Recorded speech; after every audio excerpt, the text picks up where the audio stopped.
All right, hey everyone, welcome to Still Life Week for the painting assignments. If you guys have seen last week's video where I talk about the building design and how that leads up into this week's painting. So if you haven't done anything from last week, you kind of have some work ahead of you.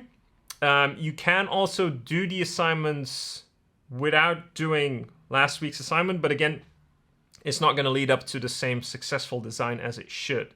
Because this week what we're going to do is we're going to pick, and let me just take a quick look. So we're going to, the theme of this week is going to be buildings, right? Because we're created buildings last week, exterior buildings for that matter, not interior. And so what we're going to do is we're going to create or render a believable building. Whereas in last week with the drawing assignment, we tried to come up with a design, right? We tried to come up with shape language, with something original, with something that showed a specific purpose in a specific genre of game or movie or whatever. And what we're now going to do is support that element of design with more, rendering and color and stuff like that. And so what you're going to do for day one is you're going to obviously pick your design from last week.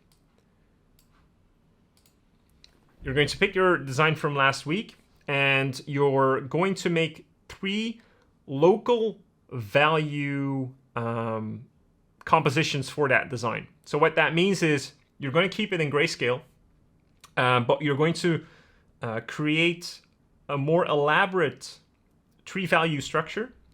Not tree value structure, but just 3 different value structure, but only for the local value. So that means no lighting or shading is applied. Only the local value of the elements in your building is what you're going to create in order to have different options for that design building.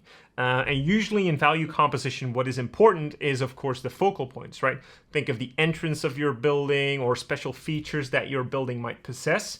These are going to have like maybe the highest contrast, just like with character design. This is going to be important.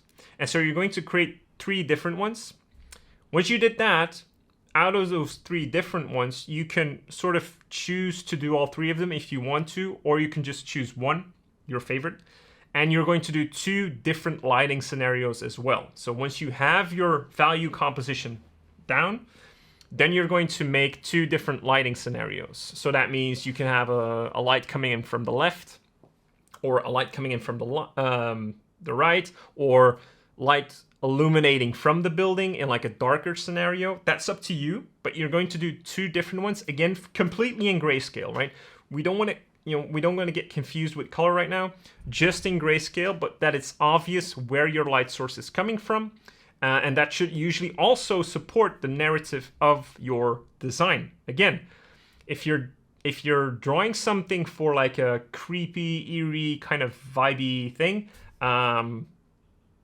then choosing a light source in a very bright, 12 o'clock sunlight isn't going to be the best idea for your game or for your design, right? Again, anything that you do as a designer needs to support what you're drawing for or painting for. And then we're going to move on into day 2.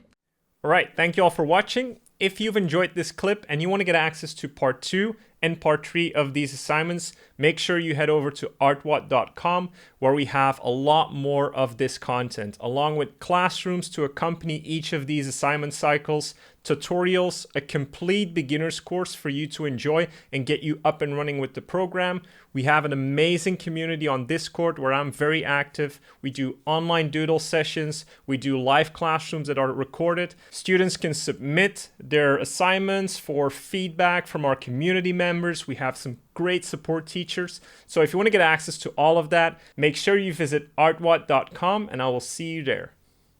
Bye-bye.